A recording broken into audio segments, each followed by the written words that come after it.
So you're going to need a towel, a rolled up towel for this session. Hi, Amanda. In case you all missed it, a rolled up towel for this session, and I'll start in about 1 minute. So go grab a rolled up towel if you don't have one.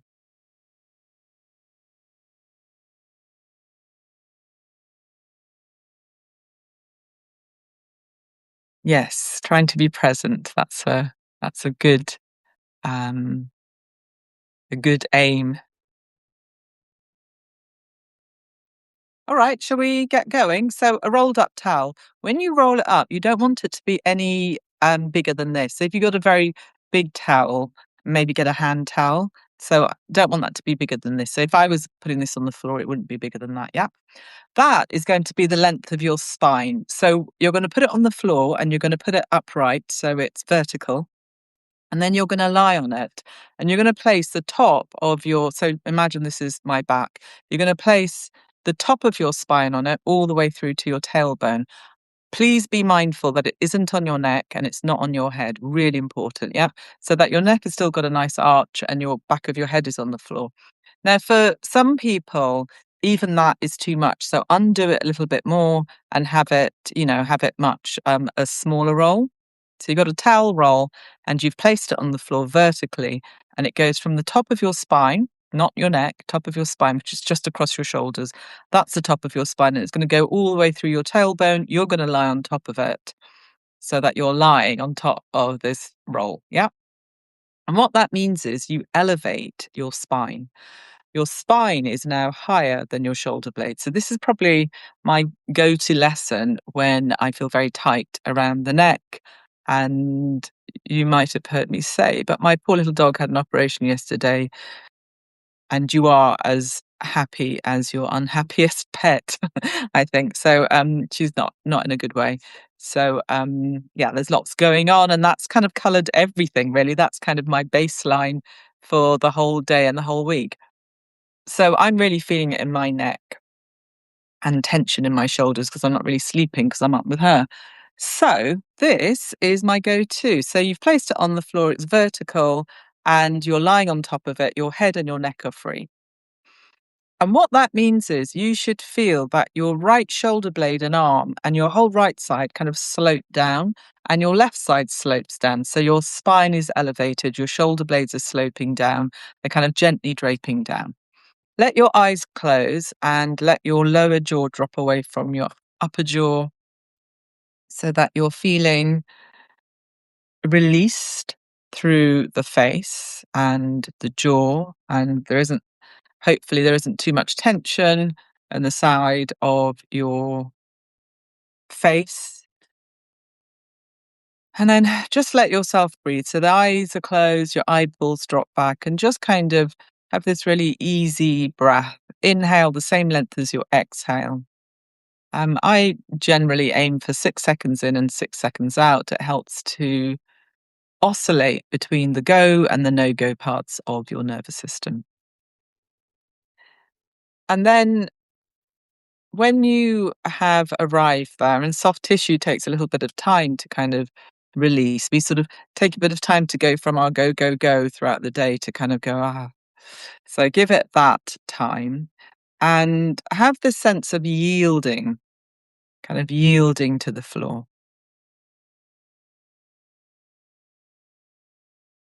And then very slowly, could you slide one foot, doesn't matter which, towards you by bending at the knee, and then slide the other foot towards you by bending at the knee. So you're standing into your feet, you're still on that roll. You're standing into your feet, the knees point upright.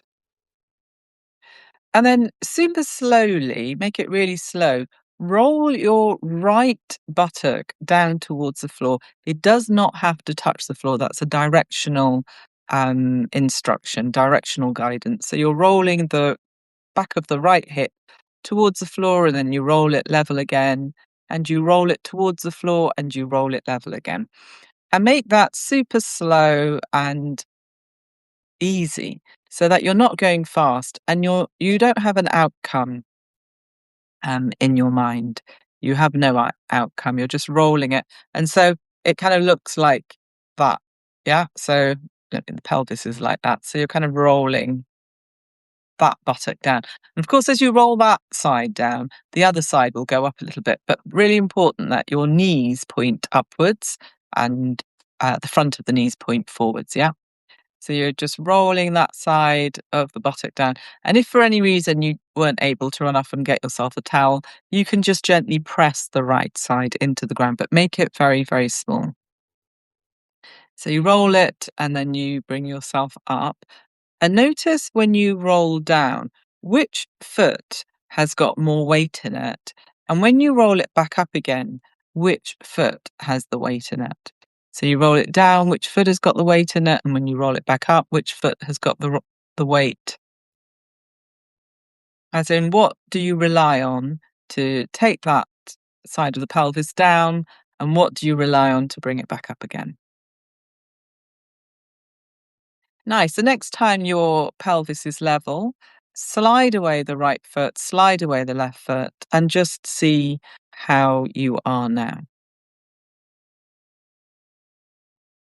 And it might be that the right side has really dropped down and released, and you've got this space at the front of the hip, and you've got maybe the right side has dropped down a little bit more. Maybe you can feel that through the whole system. Maybe the leg feels heavier. So just notice all the things that you notice. And we keep coming back to just long legs and long arms because this is a really good place to kind of check in. Well, what's changed? Because the floor hasn't changed. So it must be you. It must be something about you. And that something will undoubtedly be the subconscious contraction that you're holding. You don't mean to hold it. You're probably not aware that you're holding it, but it is there. And you can see, can't you, how this is going to make you feel on edge, feel, ready for action at all times if you aren't aware of the contractions that you hold. But if you can let them go when you don't need them, then, you've suddenly got some space, some energy for the things that you do want to do consciously. All right, bend your knees one at a time, please. Stand into your feet. And let's do that on the other side. So you're very slowly going to roll the left buttock down towards the floor, and then you're going to level it off again. And you roll the left buttock down towards the floor, and you roll it back again. And notice what you're doing with the right foot as it goes.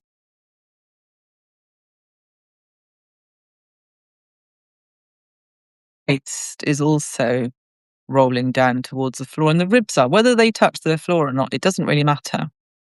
Doesn't matter that they touch the floor. But you've got this really nice rolling action down, and then you bring yourself back again, and a rolling action down, and you bring yourself back again.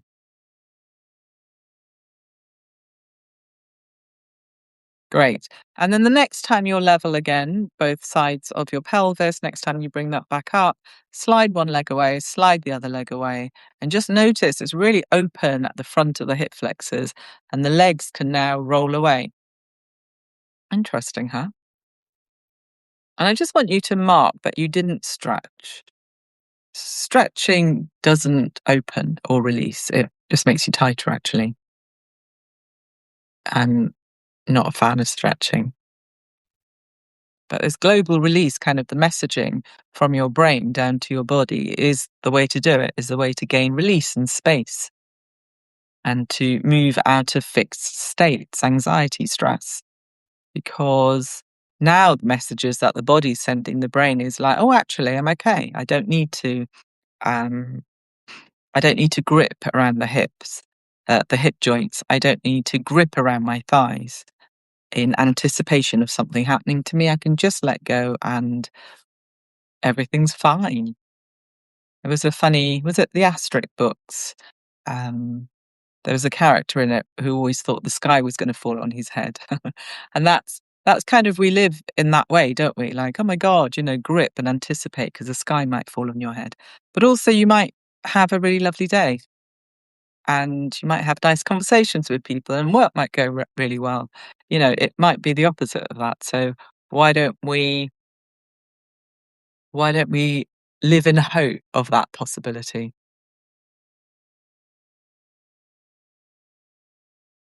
Okay. from here, you're going to slide the other foot, one foot towards you and then the other. So you're bending at the knees, feet stand either side of your towel roll. And then this time, could you please take your arms up into the air? So the arms are up into the air and let your wrists be soft and your fingers be soft. And imagine that you've got no elbows. So just imagine for whatever reason you've got no elbows.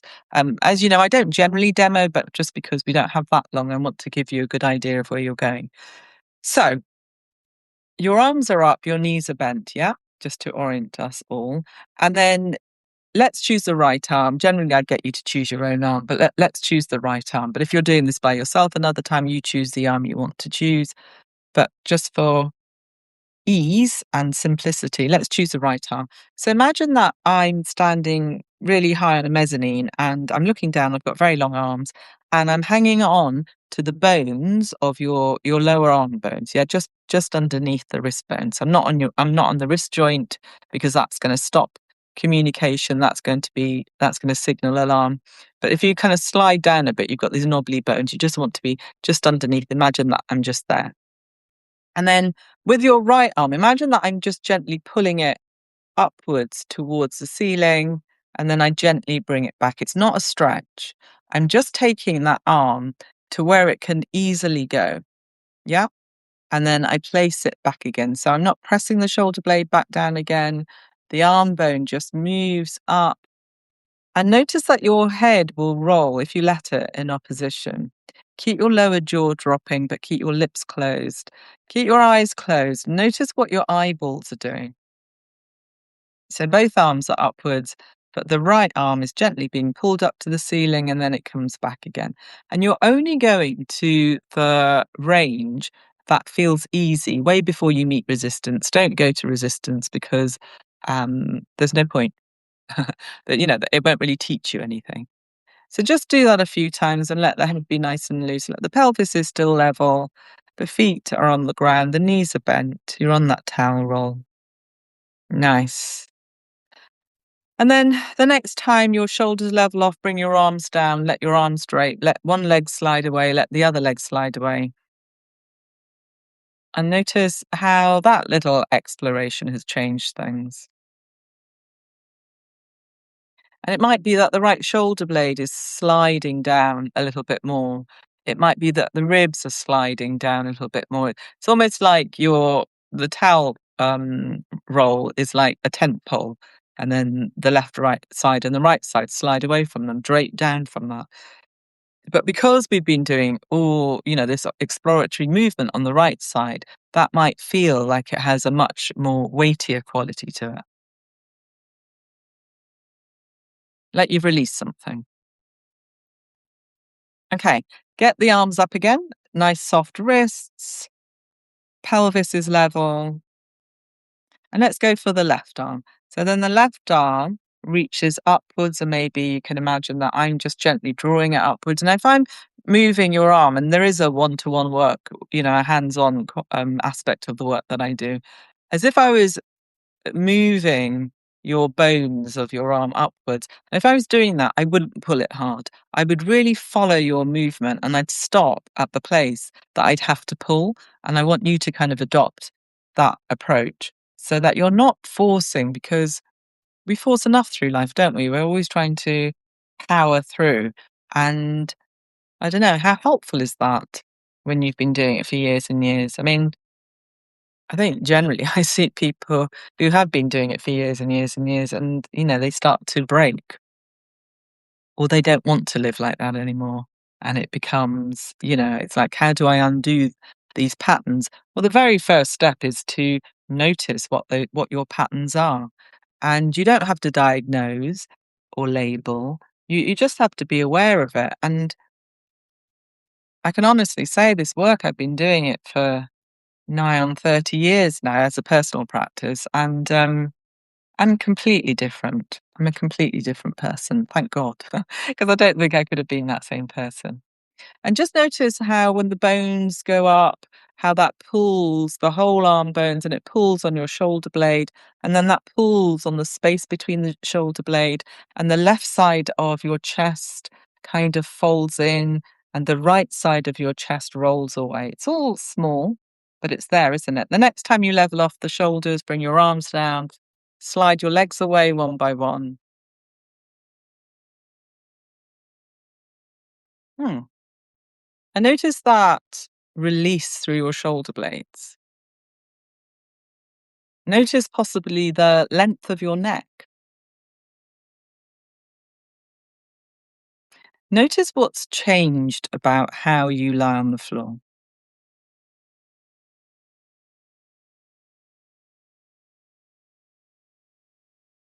Okay, last little exploration. Bend your knees, please. Stand into your feet.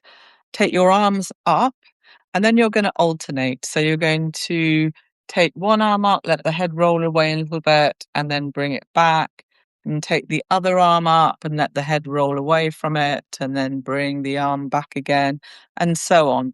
As if I'm pulling one arm and then the other arm like I'm the puppet master, but I'm not moving you fast, yeah? So that you're allowing the pull of the bones to pull through you, and the head turns because of that. It's like a sequence of events. So we're not doing pulling the arm and turning the head, they're not a separate thing. It's kind of like and then you come back, and then it's the other side. And you come back. Because any minute now, I'm going to speed that up a little bit. So I'm going to reduce the range, and then you're going to just take the arms up, up, up. So much shorter range. So we don't have a lot of space, a lot of range to kind of have to travel through. And then that allows a really nice rocking. It's kind of loosening up. It's like flossing your shoulder blades. Nice. And then without forcing anything at all, could you please roll your head in opposition to the arm? So if the right arm goes up, roll it towards it rather. The left arm goes up, roll it towards it. So we've changed the pattern of the head, and then speed that up, speed that up. So you're loosening up through the head, speed it up, and then slow it down and let the head roll away from the arm just as you did. And then speed it up and let the head travel out exactly as it is, as it wants to, and then slow it down. Great. And then the next time the shoulders level off, let your arms come down one by one, let your legs slide away one by one. Hmm. Notice notice the quality of you on the floor now. And then bend your knees just so you can roll away and move that towel roll out of the way. We won't use it again. Just move it out of your working area and really slowly roll back. So don't roll back flumping, which is falling like a lump. Roll back from head to pelvis slowly. Let your legs be long, let your arms be long. And something's changed, right? About the length of your neck, the ease with which you inhabit your neck. Notice how your shoulder blades might be more on the floor. Notice the space between the blades might be really pronounced. Notice that you're really aware of your spine traveling through the middle of you. And that kind of allows you to have an experience of your spine right through the middle of you rather than at the back of you. We often think the spine is at the back of us, but those are the spiny processes that come out from each of each of the bones stacked one on top of the other. They have these little spiny parts that stick out, and that's what you can feel on your back. But your spine's actually in the middle of you, and I think this lesson gives you a really clear understanding of that. And when you have a sense of that, it makes you feel very connected to yourself. Do you feel that? And it makes you feel like you have this proximal part of you, this spine that runs through you, that connects through you. And that feels very powerful and very grounded. I think it makes one feel quite confident and upright. See if you have that sense of you feel like you belong to the spine, your limbs belong to the spine, the head belongs to the spine, everything comes into the spine. There's a there's something about understanding that connection that feels very reassuring. See if you can sense that. Notice how your bones land on the floor and how they've yielded a bit more and how your imprint on the floor has changed since we started. And notice how that allows your mind to go a little bit quieter. Great stuff. So from here, you can stay down if you would like. Otherwise, bend one knee, bend the other knee. Slowly roll over to one side. Come up to sit. And please leave me a comment, a word, or a few words on how you feel, because it's just great to see if it landed. So how are you?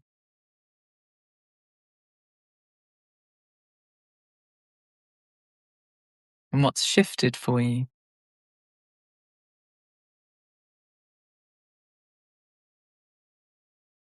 Unscrunched. I like that.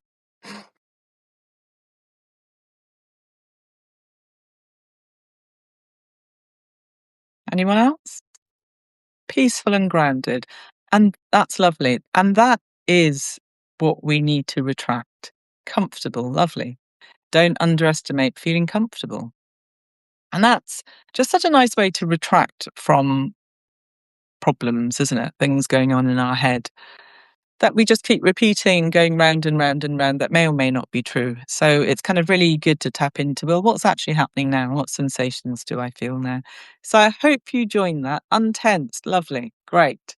So hopefully you'll remember that and you can use it anytime you need it. The trick to this work is to actually do it. We always seem to save physical movement to the gym or going out for a run or whatever else we do, but it's a very separate part of what we do. But actually we are moving dynamic organisms, and that's how we experience the world. So remember that if you get yourself into a bit of a mental emotional funk, shake it out, move, go for a walk, roll on the floor, lie on the floor, do this little practice. But anything you can do to kind of pull yourself out of that never ending loop of thought will be really useful. So I hope you'll join me tomorrow for the last one of this week. And if you are already paying member, you will find this on a replay next week because I caught up now. So now I'm going to upload them as a week by week with the newsletter or sometime in the middle of the week. Thank you for joining me, and hopefully I'll see you tomorrow. Have a brilliant rest of your day. Bye bye.